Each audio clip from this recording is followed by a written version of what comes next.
اعوذ باللہ من الشیطان الرجیم بسم اللہ الرحمن الرحیم۔ اگر تم سے کوئی پوچھے بتاؤ زندگی کیا ہے، ہتھیلی پر ذرا سی خاک رکھنا اور اڑا دینا۔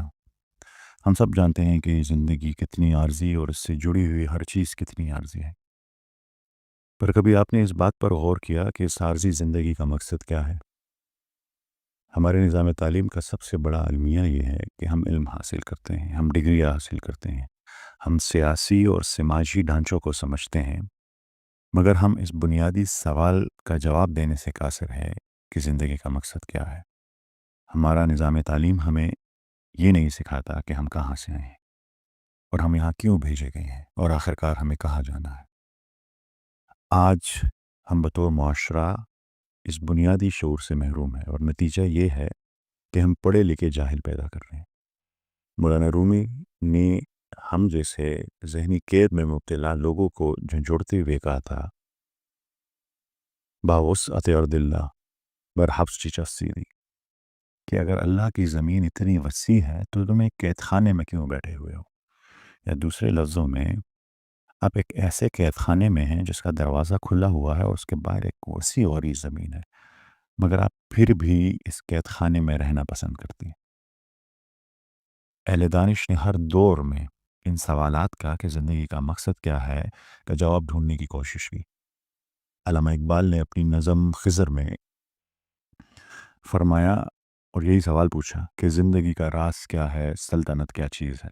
غنی خان بابا نے بھی اسی سوال کی تلاش میں مذہب اور فلسفے کو سمجھنے کی کوشش کی اور کہا، گر پیران میں ٹنگولی مذہبنا لٹولی چرتا ٹکے رنا نشتا بس کے سو پسی کسا موٹی خاورے نہ جوڑ شوے موٹی خاورے بجوڑے گم زدے ولی جوڑا ولم ساجت ہو ددیسا۔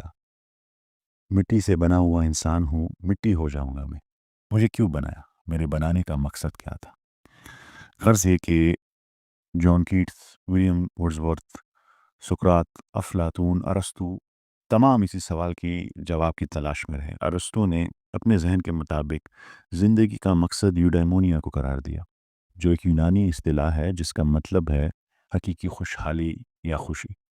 پر ایک عام انسان کے لیے حقیقی خوشی کیا ہے؟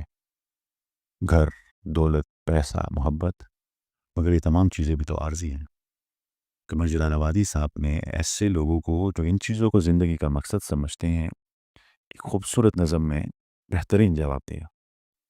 وہ کہتے ہیں کہ کر لوں گا جمع دولت و زر، اس کے بعد کیا؟ لے لوں گا شاندار سا گھر، اس کے بعد کیا؟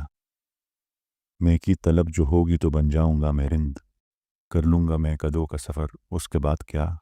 ہوگا جو شوق حسن سے راز و نیاز کا، کر لوں گا گیسوؤں میں سحر، اس کے بعد کیا؟ ایک روز موت زیست کا در کھٹکھٹائے گی، بجھ جائے گا چراغ قمر، اس کے بعد کیا؟ اٹھی تھی خاک خاک سے اسی میں مل گئی، پھر اس کے بعد کس کو خبر، اس کے بعد کیا؟ اس کے بعد کیا؟ اب تک کے تجزیے سے آپ کو یہ اندازہ تو ہو گیا ہوگا کہ انسانی علم اپنی تمام تر قیاس آرائیوں کے باوجود اس سوال کا جواب نہیں ڈھونڈ پایا۔ آپ جانتے ہوں گے کہ اس دنیا میں دو طرح کا علم ہے، ایک وہ جو انسان اپنی تگ و دو سے حاصل کرتا ہے جسے ایکوائرڈ نالج کہتے ہیں، اور ایک وہ جو اللہ تعالیٰ کی طرف سے نازل ہوا جسے ریویل نالج کہتے ہیں۔ اب جب کسی سوال کا جواب آپ کو ایکوائرڈ نالج میں نہ ملے تو آپ ریویل نالج کا رخ کرتے ہیں۔ تو آیا کبھی اللہ تعالیٰ سے کسی نے پوچھا کہ انسان کو کیوں بنایا؟ یہ سیریز جو ہم نے شروع کی ہے یہ غور و فکر کے نام سے ہے، اور یہ آج اس کی پہلی کڑی تھی۔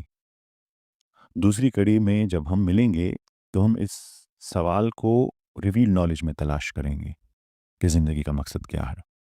اب سب سے یہ گزارش ہے کہ اس سفر میں ہمارے ساتھی بنیں تاکہ ہم ان بنیادی سوالات کو، زندگی کے مقصد کو سمجھ سکیں اور یہ پیغام دوسروں تک بھی پہنچائیں۔ تب تک کے لیے میں آپ سے اجازت چاہوں گا، ملیں گے اگلی قسط میں۔ اللہ حافظ۔